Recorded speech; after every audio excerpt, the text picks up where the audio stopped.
नमस्कार, मैं हूं विनोद महला। आप देख रहे हैं दा मुद्दा।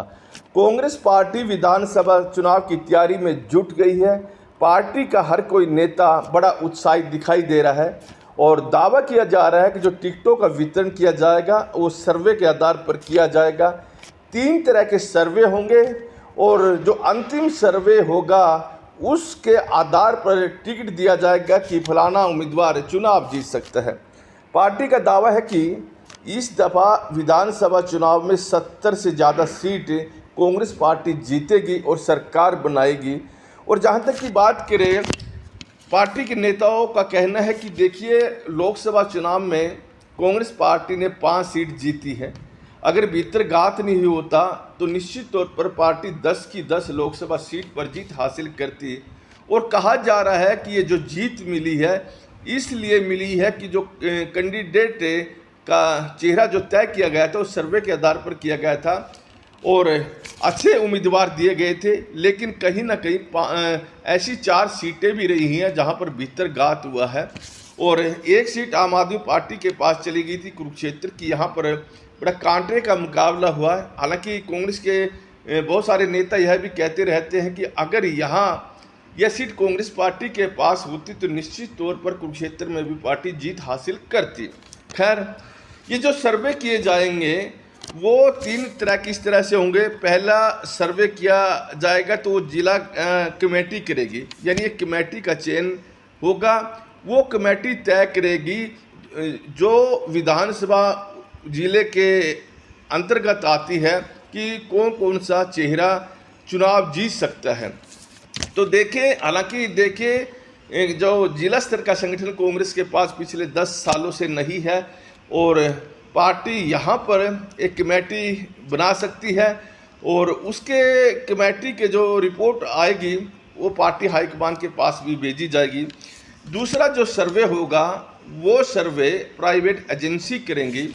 प्राइवेट एजेंसी इस बात का ख्याल रखेगी कि जातीय आधार पर चेहरे देखे जाए, यानी जिस विधानसभा में जिस जाति की वोट ज़्यादा है उसको ज़्यादा तरजीह दी जाएगी, उन चेहरों को ज़्यादा सर्वे में रखा जाएगा। और जो तीसरा अंतिम सर्वे होगा वो सर्वे अखिल भारतीय कांग्रेस कमेटी द्वारा किया जाएगा और अखिल भारतीय कांग्रेस कमेटी का ये जो सर्वे होगा ये अंतिम सर्वे होगा और उसी के आधार पर टिकटों का वितरण होगा। तो देखिए, अखिल भारतीय कांग्रेस कमेटी जो अपना तीसरा सर्वे करवाएगी उससे पहले जो प्राइवेट एजेंसी से सर्वे करवाया जाएगा उससे भी रिपोर्ट ली जाएगी और कुछ सवाल जवाब किए जाएंगे कि सर्वे में जो उन्होंने रिपोर्ट दी है उनके बारे में बहुत सारे सवाल एजेंसी को देने होंगे और उसके बाद ही टिकटों का वितरण होगा। खैर, कांग्रेस में अक्सर सर्वे कराए जाते हैं, कोई नई बात नहीं है। लेकिन यह भी देखा जाता है कि जब भी टिकट वितरण का समय होता है तो उस समय ये सर्वे की जो रिपोर्ट है वो साइड लाइन रखती जाती है और जो टिकट वितरण होता है मेरा और तेरे की जो पॉलिसी है कांग्रेस के नेताओं की उसी के आधार पर होता है। और देखें तो अब कांग्रेस पार्टी का दावा है कि जो लोकसभा चुनाव में जो टिकटों का वितरण हुआ है वो सर्वे के आधार पर किया गया है।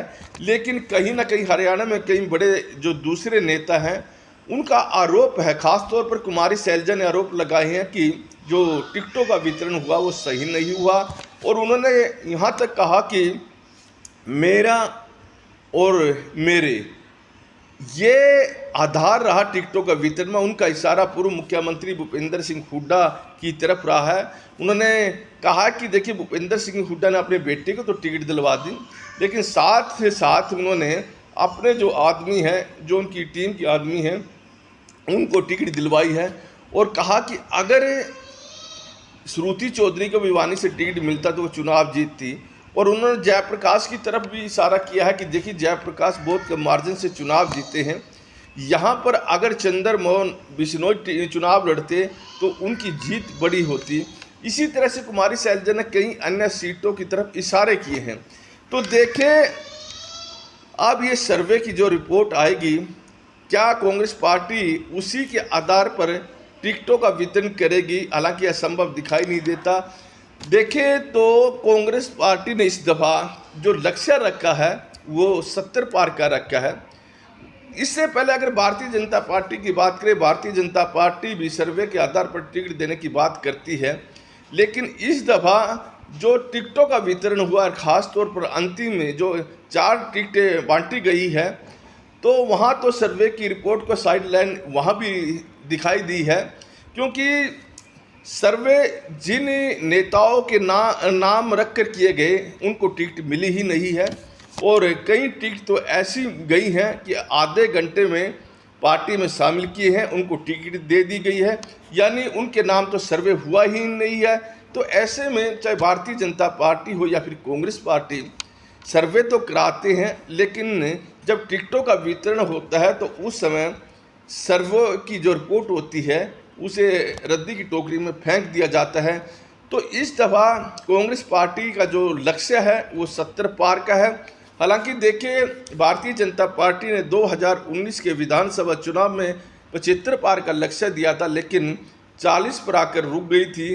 अब कांग्रेस पार्टी क्या अपने इस लक्ष्य को पार कर पाएगी या फिर नहीं कर पाएगी, ये देखने वाली बात रहेगी।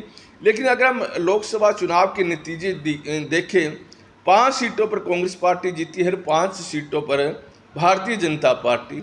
तो यहाँ 46 ऐसी विधानसभाएं रही हैं इन लोकसभा की जहाँ पर कांग्रेस पार्टी और गठबंधन जीता है, और 44 सीट पर भारतीय जनता पार्टी ने जीत हासिल की है। तो अगर देखें इन 46 सीट पर जो गठबंधन जीता है उनमें 4 सीट निकाल दें, वहाँ आम आदमी पार्टी ने जीत हासिल किया।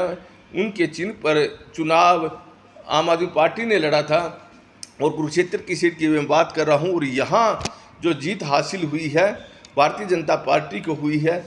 लेकिन कहीं ना कहीं देखिए, जो आम आदमी पार्टी ने जीत हासिल की है तो इसका जो श्रेय है ये कांग्रेस पार्टी के को ही जाता है, क्योंकि कुरुक्षेत्र के अंदर आम आदमी पार्टी कोई ज़्यादा लंबा चौड़ा जनाधार नहीं था, कांग्रेस पार्टी के मत वहाँ पर पड़े हैं। ऐसे में ये जो 46 विधानसभा कांग्रेस पार्टी की ही मानी जाएंगी। तो अब अक्टूबर नवंबर में जब चुनाव होंगे तो निश्चित तौर पर कह सकते हैं कि मुकाबला बड़ा टेढ़ा होने वाला है। जो ये लोकसभा के चुनाव हुए हैं ये राष्ट्रीय मुद्दे को लेकर हुए, हालांकि जो स्थानीय मुद्दे होते हैं उनका भी प्रभाव पड़ता है, लेकिन कहीं ना कहीं मोदी के चेहरे को रखकर भी ये चुनाव है। जो बहुत सारे लोग ऐसे जो मोदी को पसंद करते थे, और ऐसे चेहरे भी थे जो मोदी को पसंद नहीं करते थे। मतदाता ने इसलिए मोदी को पसंद करने वालों ने बीजेपी, मोदी को ना पसंद करने वाले को इंडिया गठबंधन को वोट दी है। खैर, अब समय बताएगा कि आने वाले दिनों में कांग्रेस पार्टी अपना जो सर्वे करेगी, क्या उस आधार पर टिकटों का वितरण होगा या फिर नहीं।